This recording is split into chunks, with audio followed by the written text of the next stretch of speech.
대형주 쪽으로 삼성전자, 하이닉스 쪽으로 수급이 강하게 몰리면서 급등이 나왔습니다. 시장은 좋았지만 상대적으로 코스닥 시장은 그렇게 체감적으로 좋지는 않았다. 해외 증시가 급등한 거에 비해 주도주에 대해서 분석을 좀 해달라는 이야기가 좀 많이 나왔고요. 그 다음 이제 금색기에 대해서도 좀 설명을 해달라는 또 질문이 나옵니다. 금색기는 다음 편으로 제가 하도록 하겠습니다. 금색기의 어떤 활용법이라든지 금색기가 잘 사용을 하면 굉장히 좋은 도구가 되지만 잘못 사용을 하게 되면 매매에 도움이 되지는 않는 경우도 많습니다. 금색기가 모든 것을 다 해결해 준다라고 생각을 하는 사람들이 많은데 그렇지가 않아요. 정확하게 금색기에 대해서 개념을 잡고 이용을 하셔야 실전 투자에서 여러분들이 도움을 받을 수가 있습니다. 그 부분은 이제 다음 편에서 제가 한번 말씀을 드리도록 하고, 수급 동향을 보면 삼성전자, 하이닉스가 많이 들어왔죠. 외국인들도 삼성전자, 하이닉스를 많이 샀고요. 기관에서도 삼성전자, 하이닉스를 많이 샀습니다. 기술적 분석은 좋은 종목을 찾아서 매수 타점을 잡는 겁니다. 종목을 찾아서 어디든 사야 되잖아요. 이왕이면 좋은 종목을 싸게 사고 이왕이면 좋은 종목을 저가에서 사야 수익 구조가 발생을 하는 부분이기 때문에 기술적 분석을 하고 차트 분석을 하는 겁니다. 기술적 분석과 기본적 분석을 우리가 이야기를 많이 하는데, 자, 기본적 분석과 기술적 분석의 차이는 뭘까요? 자, 기본적 분석은 좋은 종목을 찾을 수가 있습니다.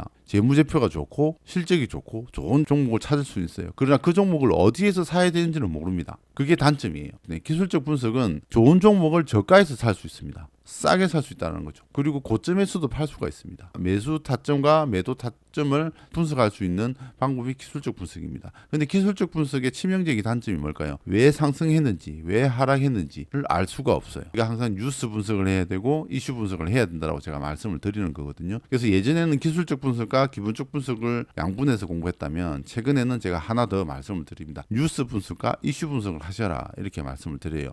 이 정도 제가 말씀을 드리고, 자, 이 종목에 대해서는 기술적 분석이라고 하는 것은 이 차트에 이 종목이 지금까지 걸어온 길을 우리가 볼 수가 있습니다. 삼성전자를 이렇게 한번 볼게요. 이게 이제 우리가 주추세라고 하는데, 주추세라고 하는 겁니다. 이렇게 추세를 꺼면 이렇게 추세가 계속 저점 라인에서, 이런 라인에서 지지를 받고 상승을 하는 걸 볼 수가 있습니다. 이런 라인에서. 그럼 직장인 분들이나 주식을 실시간으로 대응하기 힘든 분들은 이 종목의 매수 타점이 어디일까요?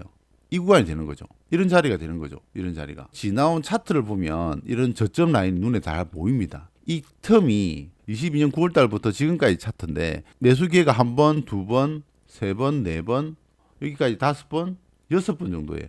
22년 9월부터 지금까지 이 추세대에 맞춰가지고 매수 타점을 잡으려면 6번의 매수 기회가 있는 겁니다. 이게 얼마나 잡기가 힘들겠어요. 그러면 계속해서 기다리거나 꾸준하게 관찰을 해야 되는 거거든요. 그만큼 우리는 주식 투자를 하면서 끈기와 인내가 없습니다. 사자마자 바로 급등하는 걸 원하고 사자마자 수익 나기를 원하기 때문에 이렇게 긴 사이클에 매매를 할 수가 없어요. 이론은 가능하지만 실전에서 그렇게 매매하기는 사실상 어렵다. 실전 매매하는 사람들은 삼성전자를 매매를 거의 안 하죠. 수급이 강하게 붙거나 정확한 타점이 왔을 때만 매매를 하지 매매를 잘 안 합니다. 주로 중소형주단에서 매매를 많이 하고요. 수급이 많이 쏠리는 변동성이 많은 종목들을 매매를 많이 하는 게 그런 이유다라고 보시면 될 것 같습니다. 시간이 비교적 많은 사람들은 제가 말씀드리는 추세라든지 추세에 대해서 공부를 하시면은 상당히 도움이 많이 된다. 매도는 어떻게 합니까? 매도는 이렇게 하면 돼요. 요 관점에서 매도를 하면 됩니다. 요 라인에서 사서 요 라인을 팔면 되는 거죠. 지나고 난 지금 차트를 보면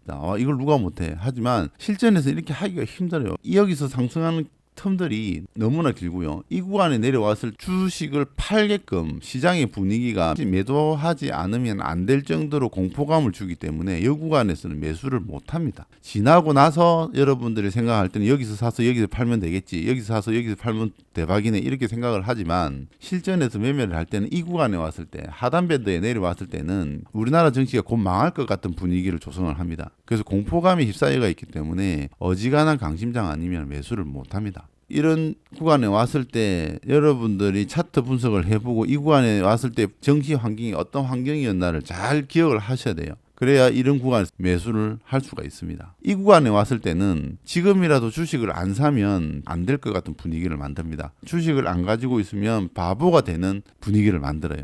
그렇기 때문에 여러분들 초보자나 직장인분들이 이런 구간에서 주식을 삽니다. 그래서 이런 구간에서 주식을 사고 이런 구간에서 매도를 손절을 하게 되는 거거든요. 그래서 주식 투자가 힘든 겁니다. 평상시에 생각했던 사람들의 심리와 반대로 가야 되기 때문에 주식 투자가 힘든 거예요. 공부를 하시고 정확하게 주식 투자의 메커니즘을 알아야만이 남들이 공포감에 휩싸이고 남들이 매도를 할 때 과감하게 매수를 할 수가 있는 거고요. 남들이 매수를 하고 싶어 안달날 때 주식을 안 사면 안 될 정도의 분위기가 만들어지고 조성이 될 때는 여러분들은 과감히 팔 수가 있는 거예요. 쉽지는 않습니다. 가장 오늘 제가 말씀드린 것이 기본적인 내용이고 어렵지가 않습니다. 그 기간 동안 기다리고 인내할 만큼 시간이 안 된다라는 거죠. 인내를 할 수가 없다라는 게 단점입니다. 2년 가까이 삼성전자라는 주식은 이렇게 상승과 하락을 반복하면서 주가는 흐름을 보이고 있습니다. 지나온 과거를 보면서 이 종목의 흐름과 패턴을 우리가 익힐 수가 있는 거예요. 차트를 분석을 할 때 기간을 어느 정도 설정을 하고 보느냐에 따라서 이게 많이 달라지는데요. 한 10개월 정도의 흐름을 볼 건데 여기서 여러분들의 추세를 이렇게 끌 수도 있는 거예요. 여기서 기준을 잡고 추세를 이렇게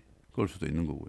이런 라인들의 저점을 잡고 지나가면 여기가 저점이 만들어지는 거거든요. 차트를 분석을 하는 관점에 있어서는 기준과 원칙은 정해져 있지만 그 기준이 항상 맞아 들어가지는 않아요. 기준과 원칙에 입각해서 우리는 분석을 하고 분할 매수라는 매수 방법을 가지고 저점에 내려왔을 때 분할 매수를 하는 거죠. 이 구간에 내려왔을 때 매수를 하는 거고요. 여기까지 내려왔을 때 매수를 하는 거고요. 요 하단 밴드, 추세대 하단 밴드를 이탈할 때는 손절을 한다라는 마인드로 분할 매수를 하게 되는 겁니다. 그러면 직장인분들이나 중장기 투자를 하시는 분들 입장에서는 이런 관점에서 주식을 사서 매수하고 기다렸다가 상승할 때 또 팔고 나오는 이런 전략을 쓰시면은 주식이 어렵지가 않아요. 대부분의 사람들은 어떻게 하냐면 주식을 여기 삽니다. 이 구간에서 삽니다. 고점 구간에서 사요. 8만 전자, 9만 전자 이런 구간에서 주식을 사기 때문에 사고 나면 손실 보고 여기서 또 매도를 하게 된 겁니다. 이미 주식 시장에서 꽤 공부를 하셨던 분들은 이런 구간에서 그래서 이런 구간에서 왜 분할 매수를 해야 되고 이런 구간에서 왜 분할 매수를 해야 되는지는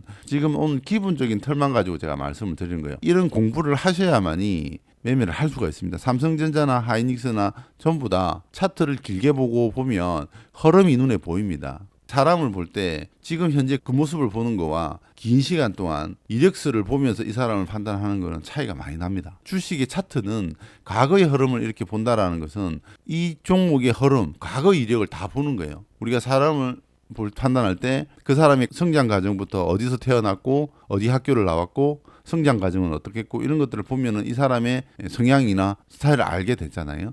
그런 것처럼 삼성전자의 종목에 대한 분석을 할 때 과거의 차트를 이렇게 쭉 펴놓고 보면 이 종목은 이렇게 움직였구나라는 걸 볼 수가 있습니다. 자, 이런 구간에 왔을 때 이런 거래량이 많이 터졌잖아요. 거래량이 많이 터졌네, 거래량이 많이 터졌네라고 하지 마시고 이런 구간에 날짜를 보시고 이런 구간에 왜 거래량이 많이 터졌는지 이런 구간에서 상승이 왜 많이 나왔는지에 대해서 한번 여러분들이 공부를 해보세요. 이 종목이 왜 상승했는지 이 구간에 장대 양봉이 나오고 기준 양봉이 나왔잖아요. 이런 기준 양봉이 왜 나왔는지를 분석을 해보면 다음에 이런 기준 양봉이 나왔을 때의 이슈와 동일한 이슈가 나왔을 때 여러분들이 과감하게 매수를 한번 해볼 수도 있는 거죠. 그 이슈와 이 차트의 위치를 같이 분석을 해보면 한번 여러분들이 매수를 해볼 수가 있습니다. 이런 라인들도 볼 수가 있는 거죠. 단기 추세선을 돌파를 하면서 강한 장대 양봉이 나오고 거래량이 실리면서 상승하는 걸 볼 수가 있겠죠. 추세대를 돌파를 하면서. 삼성전자는 굉장히 무거운 종목이죠. 기술적 분석이 오히려 더 잘 맞아 들어갑니다. 대형주들이 오히려 기술적 분석에서는 더 정형화시켜서 움직인다라고 제가 말씀을 드렸죠. 실제로 분석을 해보면 오히려 더 정확하게 정형화시켜서 움직입니다. 근데 단 변동폭이 작기 때문에 시간이 많이 걸리는 거죠. 지루하다라는 것은 굉장히 상대적인데 매일같이 주식을 매매하는 사람들 입장에서는 지루할 수가 있겠고요. 사고 팔고가 매일 안 된다 하시는 분들은 오히려 이런 대형주들을 공부를 하셔가지고 매수 타점을 잡고 매수 타점을 잡으면 훨씬 더 도움이 됩니다. 이런 라인들도 이런 라인들도 상승 나오고 저점에서 기술적 상승 나오고 조정받고 N자 영목표치 주고 눌렀다가 이 라인에서 다시 저점 맞고 다시 상승. 그리고 다시 전고점 못 넘어가고 밀리니까 전저점 이탈하니까 하락하니까 어디까지 내려와? 여기 트렌드 전저점 추세대까지 내려오고 이런 식의 정형화시켜서 움직입니다. 충분히 여러분들이 공부를 하시고 수급 동향이나 이런 것들을 체크하면서 내용주를 좀 천천히 매매를 하시면은 상당히 매매를 잘할 수가 있다. 그 대신 소액으로 하는 것보다는 금액을 좀 크신 분들이 하기를 저는 권해드립니다. 변동폭이 작기 때문에 수익폭이 그렇게 많지는 않아요. 대형주 같은 경우는 한호가에 얼마든지 살 수 있고 얼마든지 매도할 수가 있기 때문에 좀 큰 금액으로 하시는 분들은 이런 대형주에 대해서 관심을 좀 가져볼 필요가 있다라고 말씀을 드리고, 소액이다라고 하시면은 삼성전자나 이런 대형주들은 기대 수익률이 나오지를 않아요. 그래서 우리가 코스닥이나 중소형주 쪽으로 많이 가는데, 중소형주나 대형주나 매매하는 패턴은 거의 비슷하기 때문에 크게 차이가 나지는 않습니다. 그러나 흐름이 빠르게 움직이냐 천천히 움직이냐, 그리고 대형주는 정형화시켜서 움직이느냐, 개별주는 돌발적인 정형화에서 벗어나는 언더슈팅과 오버슈팅의 파동이 많이 나온다라는 거죠. 그래서 오버슈팅이 많이 나오기 때문에 수익이 극대화될 수 있다는 거거든요. 거래소와 코스닥에 대한 구분, 그리고 대형주와 개별주에 대한 구분, 거래 대금이 많은 종목과 거래 대금이 적은 종목의 구분, 정립이 돼 있어야 내가 매매 포지션을 어떻게 잡아갈 수 있는지를 확실하게 개념을 잡을 수가 있습니다. 기준과 원칙에 대해서 좀 정립을 하시고 매매를 하시기를 좀 권해드립니다. 궁금한 거 있으시면 댓글로 달아주시면 또 반영해서 제가 영상을 제작하도록 하겠습니다. 자, 오늘 영상이 마음에 드셨다면 좋아요, 구독, 알림 설정까지 좀 해주시면 좀 많이 도움이 될 것 같습니다. 오늘 영상은 여기까지 하도록 하겠습니다.